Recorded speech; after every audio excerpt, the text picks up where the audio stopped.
জয় মা, জয় ঠাকুর শ্রী রামকৃষ্ণ, জয় ঠাকুর। ঠাকুর কল্পতরুতে একটা কথা বলেছিলেন, কল্পতরুতে তিনি একটি কথা বলেছিলেন, একটাই কথা, তোদের চৈতন্য হও। আজকে আমি সেই চৈতন্য হওয়ার একটি গল্প বলব। এক গ্রামে মানুষের জীবিকা নির্ভর ছিল তাদের চাষ আর ওই মৎস্য চাষের উপর, মাছ আর শাক সবজি ফসল, সবজি চাষ আর হচ্ছে মাছ চাষের মধ্যে তাদের জীবিকা নির্ভর ছিল ওই গ্রামে। তো হঠাৎ করে সেখানে কি সাধুর উদ্ভাবন। সেই সাধু বাবা ওখানে একটা আগ্রা তৈরি করলো। আগ্রা তৈরি করার পর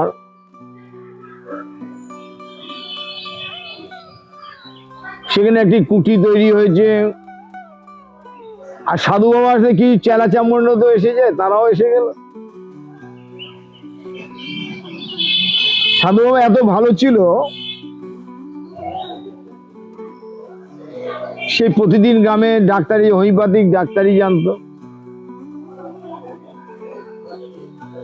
গ্রামে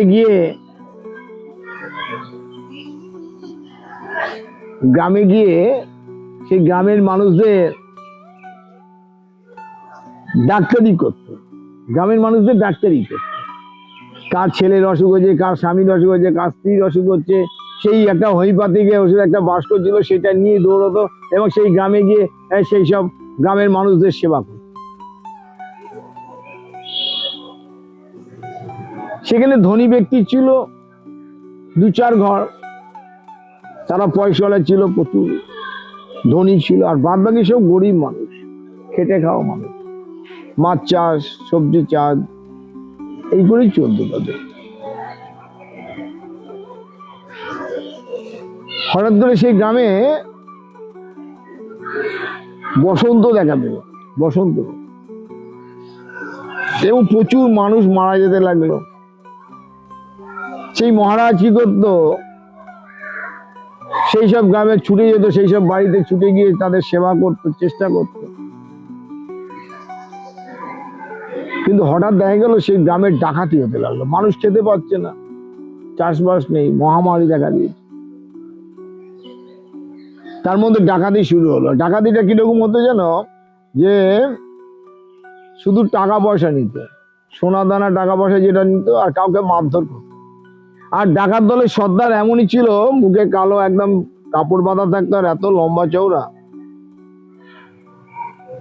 সে কোনো কথা বলতো না। তার দলবল যেত, সমস্ত সোনা দানা বলতো, চাবিটা দিয়ে দিতে, আর সমস্ত জিনিস দিত যখন, তখন তাদের গায়ে হাতও দিত না, কেউ মারধরও করত।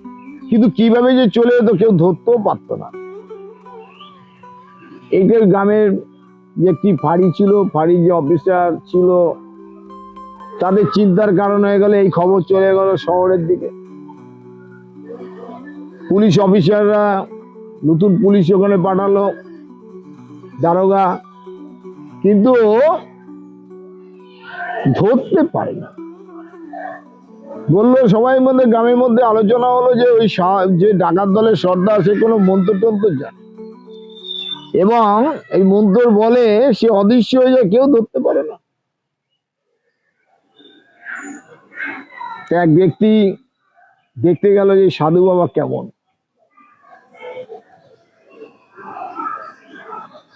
আশ্রমে যখন ঢুকছে, আশ্রমে পর্ণকুটি দূরে দেখা যাচ্ছে, দুদিকে গাছের সারি,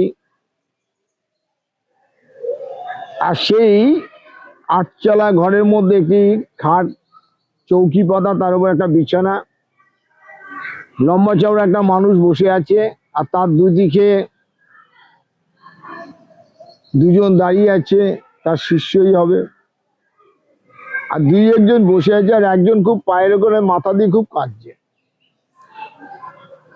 আর তাকে বলছেন ওই সাধু বাবা, দেখো জীবনের সব তো সবাই তো বেঁচে থাকে না, জীবনের মৃত্যুটাই তো সত্য, একদিন তো মৃত্যু হবেই। এটার জন্য কেন তুমি এত কার্য? ঈশ্বরের জন্য কাঁদো, মনে শান্তি পাবে। বুঝলাম ওনার কোনো প্রিয়জন হারিয়েছে, আর এই প্রিয়জন হারানোর জন্য উনি খুবই কাঁদছে সেই সাধু বাবার কাছে। হঠাৎ করে একটি ছেলে এসে সাধু বাবার কানে কানে কি বললো, সাধু বাবার সঙ্গে সঙ্গে ওষুধের বাস্কটা নিয়ে উঠে পড়েছেন। বুঝতে পারলাম কোনো গ্রামে বোধহয় কাউ অসুস্থ, তিনি দেখতে যাচ্ছেন। তার এক শিষ্য এসে বললো যে বাবা, আপনার তো সেবা করার সময় হয়ে গেছে, আপনি সেবা করে যান। সাধু বাবা বললেন যে আগে আমি ওই রুগীটা দেখে আসি, তারপরে সেবা করব। উনি যখন বেরোচ্ছেন তখন দারোগাবাবু ঢুকছেন। দারোগাবাবু গাড়ি এসে দাঁড়ালো, দারোগাবাবু ঢুকছেন। দারোগাবাবু এসে প্রণাম করলেন সাধু বাবাকে। সাধু বাবাকে বললেন যে শুনেছেন তো আপনি যে এই গ্রামে বিভিন্ন জায়গায় ডাকাত হয়েছে, ডাকাতকে ধরা যাচ্ছে না। বলে হ্যাঁ শুনেছি, দেখুন চেষ্টা করুন বলে উনি বেরিয়ে গেলেন। এইভাবে চলছে। সেই ব্যক্তি ওই আশ্রমে রুকে গেল। তো একদিন দেখলো হঠাৎ একটি ঘোড়ার গাড়ি এসে দাঁড়ালো, আর সেখান থেকে সেই ধনী ব্যক্তি এবং তার স্ত্রী নামলো এবং সেই সাধু বাবাকে প্রণাম করে বললেন, বাবা আমার ছেলের বিবাহ, এই কন্যা দেখেছি, কন্যাটি কেমন হবে? বলে খুব ভালো হয়। বলে আপনাকে কিন্তু বিয়ের 7 দিন আগে কিন্তু আপনাকে গিয়ে থাকতে হবে। সাধু বাবা বললেন, দেখো থাকতে তো চাই, কিন্তু থাকবো কি করে? গ্রামের যে অবস্থা, মানুষের খাওয়া জুটছে না। আমার কাছে যা চাল মজুদ ছিল আমি সমস্ত বিলিয়ে দিয়েছি, এখন প্রচুর দরকার হতো। তা আমি তো অতদিন থাকতে পারবো না, তবে তোমার ছেলের বিয়ে আমি একদিন আগে হলেও যাব। সাধু বাবা বলে আপনি, আপনার জন্য আমি গাড়ি পাঠিয়ে দেবো, পালকি পাঠিয়ে দেবো, আপনি যাবেন। তারা চলে গেল প্রণাম করে। সেই দিন এলো, পালকি এলো। সেই সাধু বাবা পালকি করে তার বাড়ি যখন গেছেন, গেটের সামনে তখন পুষ্প দিয়ে তার রাস্তা করা হয়েছে। দুদিকে মানুষ শঙ্করধ্বনি, উলুধ্বনি এবং তাকে পুষ্প বৃষ্টি করছে। সাধু বাবাকে নিয়ে গিয়ে তার সিংহাসনে বসানো, তার আলাদা ঘর থাকার জন্যে, এবং যেসব সাধু সন্ধে যেভাবে সেবা করা হয়, করার পর বলে বাবা আপনার থাকার জায়গা, আপনি এখানে থাকুন, আমার ছেলে বিয়ে করতে যাবে, আপনি আশীর্বাদ করুন। বিয়ে করতে গেলে আশীর্বাদ করলেন, বিয়ে করতে চলে গেলেন। উনি ওখানে রয়েছেন, নতুন নববধূকে যখন এসছেন, সাধু বাবাকে বলছে বাবাকে শিগগির গুরুদেবকে প্রণাম করো। নববধূকে বলছে। ছেলে এবং নববধূ যখন প্রণাম করছে, সারা অঙ্গে সেই জমিদার, এক জমিদারের মেয়ের সঙ্গে বিয়ে হয়েছে। প্রচুর সোনা, প্রচুর ভেট পাঠিয়েছে। উনি আশীর্বাদ করলেন। তারপরের দিন উনি বৌভাত হবে, বৌভাতের আগের দিন উনি চলে এলেন। শিষ্যকে বললেন আমার তো যেতে হবে বাবা, আমি তো থাকতে পারবো না। চলে এলেন। বৌভাতের রাত্রে যখন সবাই এদিকে পাহারাদার বসিয়েছে, সেই ধনী ব্যক্তি, ডাকাতি হচ্ছে চারিদিকে, আরো এক্সট্রা পাহারাদার বসিয়ে দিয়েছে। বাড়ি আলোয় সজ্জিত, বাজি, বিভিন্ন বাজি পোড়ানো হয়েছে, উৎসব। মানুষ যখন খাওয়া দাওয়া হয়ে গেছে, সবাই নিস্তব্ধতা হয়ে গেছে, হঠাৎ করে দেখছে নববধূ ঘরে ডাকাত। বলছে চাবিটা দে। একটা আওয়াজ হলো শুধু। নববধূ এবং সেই ছেলেটি দুজনে, নববধূ পায়ে পড়ে বলল যে সাধু বাবা, সেই ডাকাত সর্দারকে বলছে দেখুন আপনি সবকিছু আমার নিয়ে যান, কিন্তু আমার স্বামীকে মারবেন না, আমাদের মারবেন না। কারোর গায়ে হাত দিল না, সমস্ত খুলে সমস্ত সোনা দানা যা ছিল সমস্ত কিছু নিয়ে চলে গেল, কেউ ধরতে পারলো না। হই হই পড়ে গেল চারিদিকে। ছেলের বাবা ছুটে এসে বললো যে কি হয়েছে মা, তুমি দুঃখ করো না, তোমার সোনা যা গেছে আমি সব করে দেবো। কিন্তু মেয়েটি বোবা হয়ে গেল, মানে একদম বোবার মতো হয়ে গেল, নিশ্চুপ হয়ে গেল, না খেতে যাচ্ছে না চান করছে, এমন একটা অবস্থা হয়ে গেল। সবাই বোঝাতে লাগলো যে সোনা দানা তো চিরদিনের নয়, তোমাকে সব বানিয়ে দেবো, নতুন করে দেবো। মেয়ের বাবা এলো, মেয়ের বাবা বললো মা তুই দুঃখ করিস না, আমি আবার সব তোকে দেবো। কিন্তু মেয়েটি কোনো কথা বলে না, না ঠিক মতো খায়, না চুলায় যায়, না সাজে, না কোনো ভালোভাবে বস্ত্র পরে, তো বিষণ্ণ তার মধ্যে রয়েছে। তখন ছেলের বাবা ঠিক করলো, মেয়েটিকে বলছে, সেই পুত্রবধূকে বলছে যে বাবা মা আমি মনে করলাম তোমার যে মানসিক অবস্থা, চলো গুরুদেবের কাছে যাই, আর গুরুদেবের কাছে গেলে নিশ্চয়ই তোমার মনটা শান্ত হবে, চলো। আর গুরুদেবের কথা শুনে মানে নববধূটি একদম মানে যেন একটা তার মনের মধ্যে একটা হাসি, একটা আনন্দ যেন গুরুদেবের কাছে যাবে। এবং সেই মেয়েটি সেজে গিয়ে পরের দিনে পালিগড়ে সেই আশ্রমে এলো, গুরুদেব বসে আছেন, গুরুদেবের পায়ের কাছে খুব কাঁদছেন পাটা ধরে। তো গুরুদেব বলছেন মা তুই কাঁদছিস কেন, যা তোর নয় তার গেছে, যা তোর আবার পাবি, এতে কান্নার কি হয়েছে, সব জিনিস তো চিরদিন সব থাকে না। এই কথা যখন বলছেন তখন মেয়েটি আস্তে আস্তে বললো যে বাবা আমি একটা কথা রাখবেন আমার। বলে কি কথা বলো। আপনি কালকে আমার বাড়িতে আপনাকে যেতে হবে, আর আমার ইচ্ছা আপনাকে আমি নিজে হাতে রান্না করে খাওয়াবো, সেবা করবো, এইটুকু যদি আমাকে সুযোগ দেন তাহলে পরে আমি সব ভুলে যাব।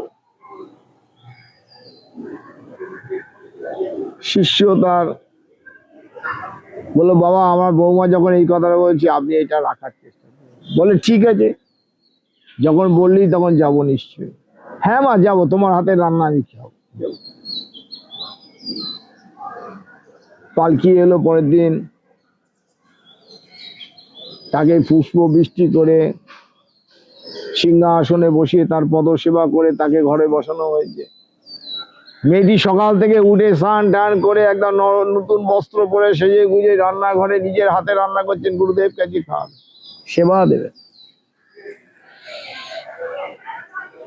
যখন সেবা হয়ে গেছে, সবার গুরুদেবের সেবা হয়ে গেছে, সবাই প্রসাদ পেয়েছে, তখন মেয়েটি শ্বশুর মশাইকে বললো যে বাবা, নিজের স্বামীকে বললো আমি একটু গুরুদেবের সঙ্গে একান্ত আমি একটু সাক্ষাৎ করতে চাই, এই সময় কিন্তু আপনারা কেউ আমাকে ডিস্টার্ব করবেন না। বলে ঠিক আছে। দরজাটা বন্ধ করে দিল। গুরুদেব বলছে কি হয়েছে মা, তুমি দরজা বন্ধ করছো কেন? বলে গুরুদেব আপনি একটা কথা বলবো আপনাকে। বলো মা। কেন আপনি এই কাজ করছেন? গুরুদেব চমকে গেল, কি কাজ? দেখুন বাবা, আমি যেদিন প্রথম এই বাড়িতে আমি এসেছিলাম নববধূ হিসেবে, আপনাকে প্রণাম করেছিলাম, যখন আপনার পায়ে একটা কাটা দাগ আমি দেখেছিলাম। যেদিন বাড়িতে ডাকাতি হয় আপনার পায়ে পড়ে আমি খুব কেঁদেছিলাম, সেদিন আমি ওই দাগটা দেখেছিলাম। আর আমি কয়েকদিন ধরে আমি ওই ভাবছিলাম ওই দাগটা আমি কোথায় দেখেছি। যেদিন আপনার কাছে আসার জন্য, আশ্রয়ের জন্য আমার বাবা বললেন, শ্বশুর মশাই, আমি সেদিন আসার জন্য খুব আনন্দ পেয়েছিলাম, এবং আমি ওই এসে আপনার পায়ে ধরে যখন কাঁদছিলাম ওই দাগটা দেখলাম। কেন বাবা আপনি এই কাজ করছেন? তখন ওই সাধুবাবু বলছেন, তুই যখন ধরেই ফেলেছিস তাহলে বলিস। এই গ্রামের মানুষগুলো খেতে পায় না, 2 বছর কোনো চাষ হয়নি, দুর্ভিক্ষ, তার মধ্যে মহামারী। এই মানুষগুলোকে বাঁচাবে কি? তাই আমার উপায় ছিল না। তাই আমি এদের মধ্যে যারা শক্তিশালী সাহসী তাদেরকে নিয়ে আমি এই ডাকাত দল তৈরি করে আমি শুধু এদের জন্যই লুণ্ঠন করেছি। তখন দরজা খুলে দিল, শ্বশুর বাবা এলো। শ্বশুর বাবা এলো, শাশুড়ি মা এলেন, এসে বলছি বাবা আমি তো আমার কাছে চাইলে সব আমি দিয়েই দিতাম, আপনি কেন এই কাজ করবেন? আজ থেকে এই সিন্ধুকের চাবি আপনার কাছে দিয়ে দিলাম, আর এই দলিল পত্র আমার যা সম্পত্তি আছে সব আপনাকে দিয়ে দিলাম, আপনি যেমন ভাবে পারবেন সেইভাবে খরচা করুন, আমি আপনাকে কখনোই আর আটকাবো না, কোনোদিন বারণ করবো না। এ হচ্ছে মহান শিষ্য, আর এই হচ্ছে গুরু। আজ কোথায় কোথায়? জয় মা, জয় ঠাকুর শ্রী রাম।